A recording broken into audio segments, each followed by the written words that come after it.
धर्म संस्थापनार्थाय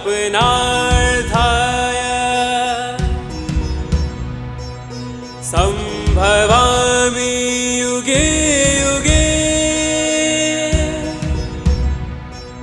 संभवामि युगे युगे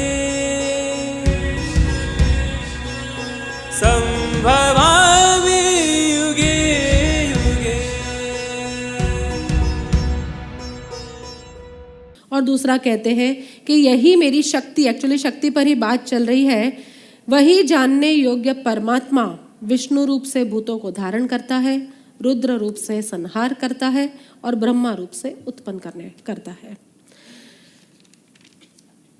इस पूरे खेल के अंदर, अब ध्यान से सुन लो इस बात को, इस पूरे खेल के अंदर जब रजस गुण की प्रधानता होती है, रजस गुण है कहीं? इस पूरे खेल के अंदर जब रजस गुण की प्रधानता होती है उसे ब्रह्मा कहा जाता है, और उसमें से क्रिएशंस होती है, सब कुछ उत्पन्न होता है। रजस का काम क्या है? एक्टिविटी करना, कुछ ना कुछ। जब इस पूरी प्रकृति के अंदर रजस गुण प्रधान हो जाता है, ये सारा बना कहां से? हम कहते हैं किसी ब्रह्मा जी ने बना दिया, but then we do not, a logical mind do not understand कि ऐसा कौन सा आदमी होगा जो इस तरह नक्षत्र, ग्रह, तारे, पेड़, पौधे, पक्षी सब बनाता होगा। नहीं, केवल ये सारे त्रिगुणों के खेल है, रजस, सत्व और तमस का। तो जब इस पूरी लीला के अंदर, इस प्रकृति के अंदर, अपरा प्रकृति के अंदर रजस गुण, एक्टिव गुण, जो क्रियाशीलता है, वो जब हमारा खड़ा होता है, तब वहां पर ब्रह्मा, उसको ब्रह्मा कहा जाता है। और उस ब्रह्मा का कार्य है सबका निर्माण कार्य करना।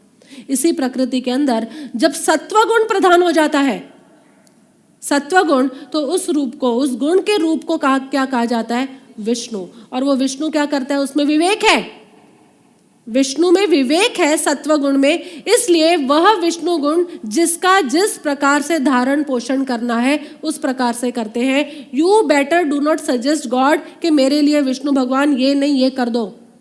तुम जाके सजेशन देते हो ना, पेपर इजी दे देना, पत्नी का दिमाग ठीक कर देना, ये सारे जो सजेशंस तुम्हारे होते हैं, ये किसको दे रहे हो? तुम भगवान को दे रहे हो। But Vishnu knows the best, he sattva energy.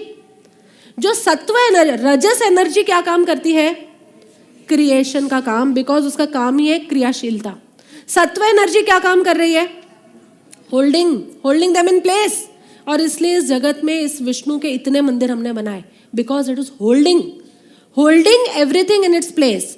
लेकिन जब इसमें तमस गुण की प्रधानता होती है, तब यहां संहार का, तमस का काम क्या है? इनएक्टिव कर देना सबको। जो जो एक्टिविटीज में है उसको वहां से विड्रॉ कर देना, इनएक्टिव कर देना, ये तमस का काम है, उसका वहां से विनाश करना। तो जब तमस गुण की प्रधानता होती है तो उसे रुद्र रूप, यानी महेश, ब्रह्मा विष्णु महेश तीनों आ गए, उस प्रकार से संहार करने वाला कार्य करते हैं। यही बात इसमें कही है, मैं ही क्रिएटिव एनर्जी हूँ, क्रिएटिव एनर्जी यानी ब्रह्मा। मैं ही मेंटेनिंग एनर्जी हूँ, सस्टेनिंग एनर्जी हूँ यानी विष्णु। और मैं ही डिस्ट्रक्टिंग एनर्जी हूँ यानी महेश। नेक्स्ट श्लोक। ज्योतिषामपि तज्ज्योतिः तमसः परमुच्यते ज्ञानं येयं ज्ञानज्ञं हृदि सर्वस्य विष्ठितम्।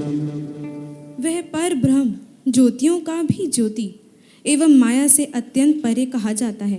वह परमात्मा बोध स्वरूप, जानने के योग्य एवं तत्व ज्ञान से प्राप्त करने योग्य है और सबके हृदय में विषय रूप से स्थित है। प्रकाशमय स्वरूप का कथन है कि यह ईश्वर कैसा है, वह परब्रह्म। निश्चय तो किया था कृष्ण ने कि मैं तुम्हें ज्ञेय तत्व की बात बताऊंगा, लेकिन ज्ञेय तत्व में वो बता किसकी बातें रहे हैं? ईश्वर। यानी समझ लो यही कि जानने योग्य ईश्वर ही है। और वो ईश्वर हमारे में किस रूप में विराजमान है? क्षेत्रज्ञ के रूप में। वह परब्रह्म ज्योतियों का भी ज्योति एवं माया से अत्यंत परे कहा जाता है। धर्म संस्कृति के अंदर प्रकाश शब्द जो है ना, इसका अत्यंत लिबर्टी से उपयोग किया गया है। बड़े ही मुक्त मन से ये शब्द का प्रयोग करते हैं। जहां जहां भी प्रकाश शब्द आता है, इसका मतलब क्या है? इसका मतलब तुम किसी अनजानी जगह पर जाओ, पहली बार जा रहे हो, अनजानी जगह है, वह अंधेरा है। उस होटल के कमरे के अंदर तुम जा रहे हो, कमरे में बिल्कुल घप अंधेरा है, तो उस अंधेरे में तुम्हें कुछ भी, कोई क्या वस्तु वहाँ पड़ी है, किसी भी चीज़ का ज्ञान नहीं हो सकता, नॉट पॉसिबल। लेकिन ज़रा 5 सेकंड के लिए लाइट हुई, उस 5 सेकंड में लाइट होते ही, ज्योति होते ही, उसका परिणाम क्या होता है? हर वस्तु का ज्ञान मिल जाता है। स्थूल भले सूक्ष्म ना मिले, बट 5 सेकंड में तुम्हारा दिमाग रजिस्टर कर लेता है, यहाँ बेड है, यहाँ सोफा है, यहाँ अलमारी है, यहाँ वॉशरूम है, एवरीथिंग इज रजिस्टर्ड। तो प्रकाश वर्ड या ज्योति वर्ड जहाँ जहाँ यूज किया जाता है, इसका अर्थ ही बस इतना होता है कि ज्ञान हुआ, ज्ञान हुआ। और इसलिए ज्ञान के साथ प्रकाश लगा दिया, ज्ञान प्रकाश। ज्ञान का अर्थ ही ये है, लेकिन अब हम ज्ञान के को चेस करने के बदले प्रकाश को चेस करना शुरू कर देते हैं।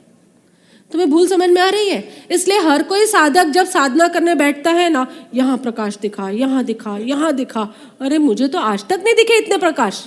तो ये तुम्हें जो प्रकाश प्रकाश प्रकाश की तुम लोगों ने दिमाग में ये डाल दिया है ना, ये गलत फहमियाँ, इल्यूजन्स, के साधना करने बैठेंगे और हमें अलग अलग जाति के, किसी को लाल प्रकाश दिखता है, किसी को पीला दिखता है। मुझे तो समझ नहीं आता, क्योंकि संस्कृति ने इस शब्द का इतना ज़्यादा लिबरल यूजेज कर दिया है ना, इसलिए जहाँ ज्ञान की बात है वो ज्ञान प्रकाश जैसा है कहना ये चाह रहे थे। हमें ढूंढना किसे था, हमें समझना किसे था, हमें अनुभव किसका करना था? ज्ञान का। और हम पीछे किसके पड़ गए? अरे बाहर उस होटल के कमरे में तो स्विच बोर्ड है कि उसे टैप किया, यहाँ तुम्हारे भीतर कहाँ कोई स्विच बोर्ड है? तुम्हारे भीतर, हाँ, इन प्रक्रिया, स्वराज क्रिया आदि प्रक्रियाओं के माध्यम से हम एक ऐसा माहौल बना रहे हैं, ऐसा एक रूट बना रहे हैं कि जो रूट तुम्हारे भीतर वो अंधकार और प्रकाश का भेद करेगा और तुम्हें भी भीतर का कि में जो ईश्वरत्व है उसका ज्ञान हो जाएगा। लेकिन यहाँ तो यही बता रहे हैं कि ये ईश्वर क्या है? ये ज्योति स्वरूप है। ज्योति स्वरूप मतलब ज्ञान। वह पर ब्रह्म ज्योतियों का भी ज्योति है, माया से अत्यंत परे है। माया से अत्यंत परे है तुम्हारे इस चार्ट में देख लो, माया कहाँ लिखा और उसको कहाँ लिखा है। अत्यंत परे कहा जाता है वह परमात्मा यानी ईश्वर बोध स्वरूप जानने के योग्य एवं तत्व ज्ञान से प्राप्त करने योग्य है। तुम प्रकाश को मत ढूंढो, धोखे में पड़ोगे। वह ईश्वर कैसे जानने योग्य है? बोध लो, समझो, सत्संगों के माध्यम से जीवन में विवेक और श्रद्धा की मैत्री को बढ़ाओ और उसके बाद तत्व से निर्णय करो, मैं कौन हूं? ये शरीर मैं हूं क्या? तुम मना तो बड़ी आराम से कर देते हो, लेकिन पूरे दिन तुम्हारा टाइम स्पेंड किसके पीछे होता है? जो तुम नहीं हो। हाँ कि नहीं? सत्संग का तो महत्व ही ये है कि यहाँ पर तुम पहली बार सच बोलते हो पूरे दिन में। पूरे दिन में सच बोलना हो, तुम शरीर हो तो फटाक से सबके दिन यूं घूम रहे हैं। एक ही स्थान है जहां तुमसे सच बुलवाया जा सकता है, बाकी तो पूरा दिन तुम जी किसके लिए रहे हो? शरीर मन बुद्धि। और शरीर मन बुद्धि को छोड़ो, शरीर से जो संबंध बन गए हैं, अपनी पत्नी, अपने पुत्र पुत्रियां, अपने जितने भी दोस्त मित्र आदि, उन सब के अंदर तुम्हारा जीवन जा रहा है। जब तुम्हारे शरीर ही तुम नहीं हो, ये शरीर ही तुम नहीं हो, परिवर्तनशील है कि नहीं? शरीर को इसमें डाला कि इसमें डाला? क्षेत्र में। और ये जो क्षेत्र है वो उसको क्या बोला? असत के सत, यानी जो अभी है लेकिन थोड़े समय में नहीं रहने वाला। और हम सारा समय उसके ऊपर इन्वेस्ट कर रहे हैं जो थोड़े समय में नहीं रहने वाला। तो कह रहे हैं बोध लो, बोध स्वरूप से जागृत हो और तत्व ज्ञान से प्राप्त करने योग्य है। सबके हृदय में विशेष रूप से स्थित है। ऐसा नहीं है कि वो खाली बाहर बाहर ऐसे ही है या मंदिरों में है, वो सभी के हृदय में। हृदय यानी ये, हाँ, ये तुम्हारी स्टैंडर्ड डेफिनेशन है। बुद्धि का जो निष्काम हुआ भाग है उसको हृदय कहते हैं। और बुद्धि ये मत समझना कि यही है, यहाँ से नया सूत्र ले लो आज। ये बुद्धि यानी अ फैकल्टी ऑफ मेमोरी, और ये मेमोरी तुम्हारे एक एक रोम में है। Every cell has a memory, every cell.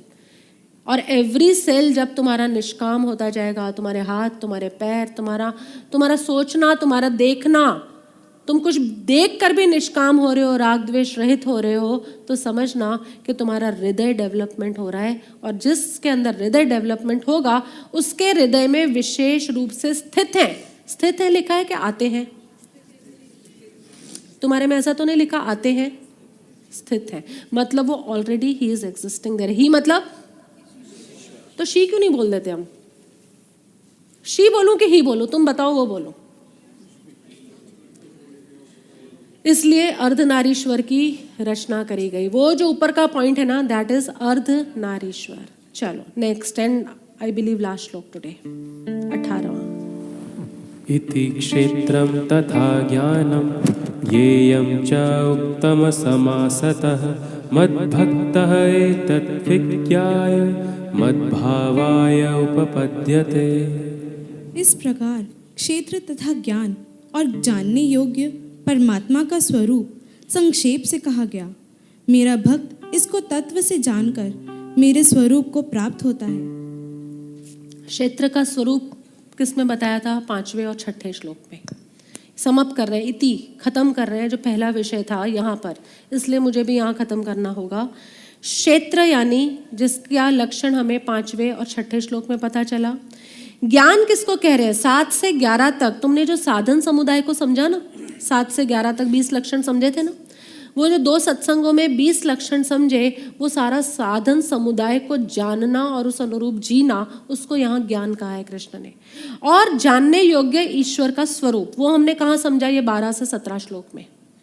3 ही समझे ना अभी तक? अभी तक हमने क्षेत्र क्या वो 5वें 6ठे श्लोक में समझा था, ज्ञान क्या वो 7वें से 11वें श्लोक में समझा, और 12वें से 17वें श्लोक के अंदर हमने क्या समझा?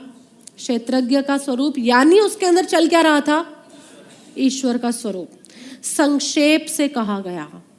अब इसका विस्तार होगा, अभी विस्तार अगली बार होगा। मेरा भक्त, मैं कहना केवल इतना चाहता हूं कि मेरा भक्त इसको तत्व से जानकर मेरे स्वरूप को प्राप्त होता है। तत्व से, कितनी बार तत्व शब्द यूज करते हैं?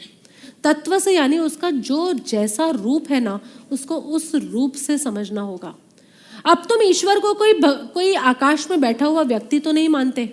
इतना बड़ा चोपड़ा लेके बैठा हुआ है, और अभी मार्च क्लोजिंग में तो बड़ा बिजी होगा वो, मार्च क्लोजिंग, इसलिए ऐसा कोई व्यक्ति तुम्हारी कल्पनाओं में तो नहीं है ना कि ऐसा कोई आदमी वहां ऊपर आकाश में बैठा है। नहीं, Ishvara is not that energy. Ishvara is entire energy. जिस सबस्ट्रेटम के ऊपर, जिस आधार के ऊपर ये पूरी लीला चल रही है, वो पूरा स्क्रीन ही ईश्वर है जिसके ऊपर ये सारी की सारी मूवीज चल रही है।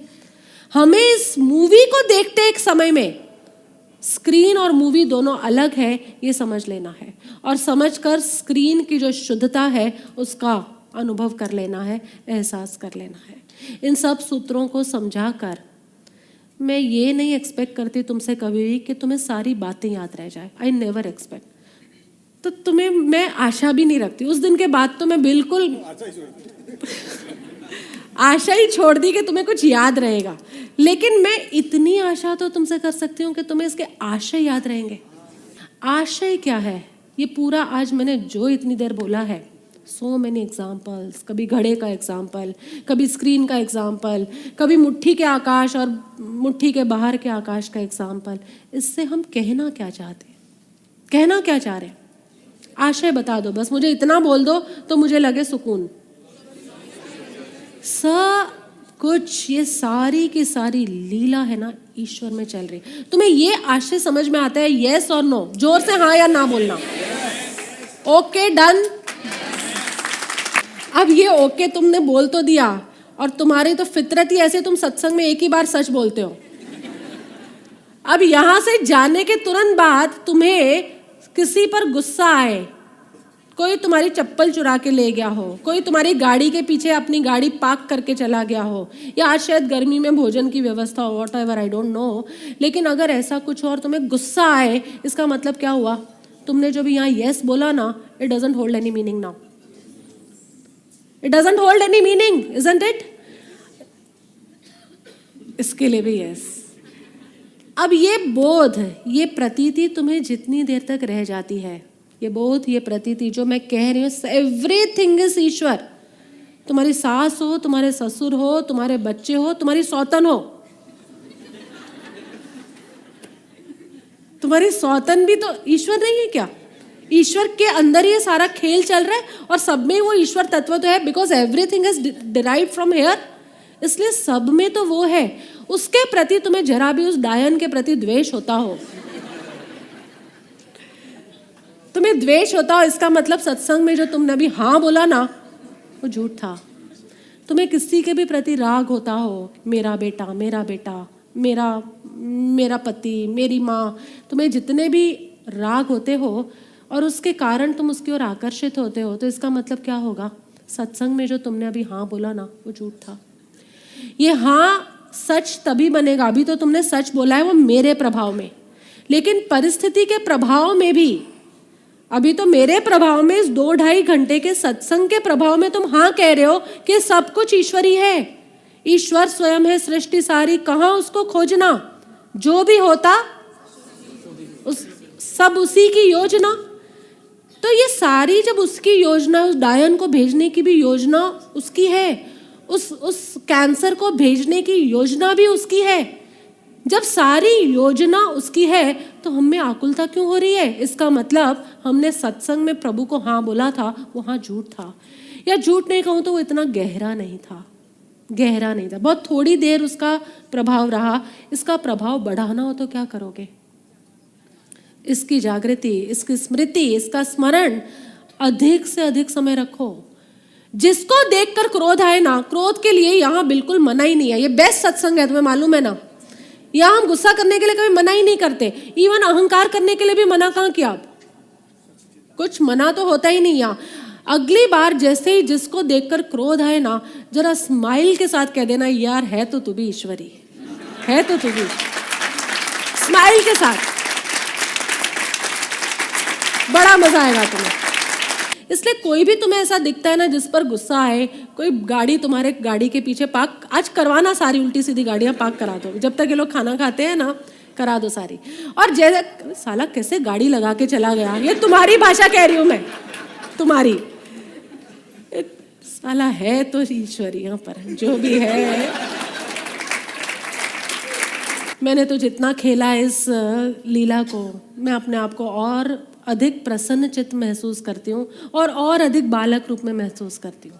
जैसे जैसे मैं इस खेल को खेलती जा रही हूँ और अधिक, पहले ये जागृति थोड़ी थोड़ी देर के लिए रहती थी, फिर ये जागृति बढ़ते बढ़ते और अधिक बढ़ी, फिर ये जागृति की आदत पड़ गई क्योंकि उसमें मजा आ रहा था खेल में, फिर ये जागृति आदत में से स्वभाव बन गई, और जैसे ये स्वभाव बनी, I can feel I am also playing this game.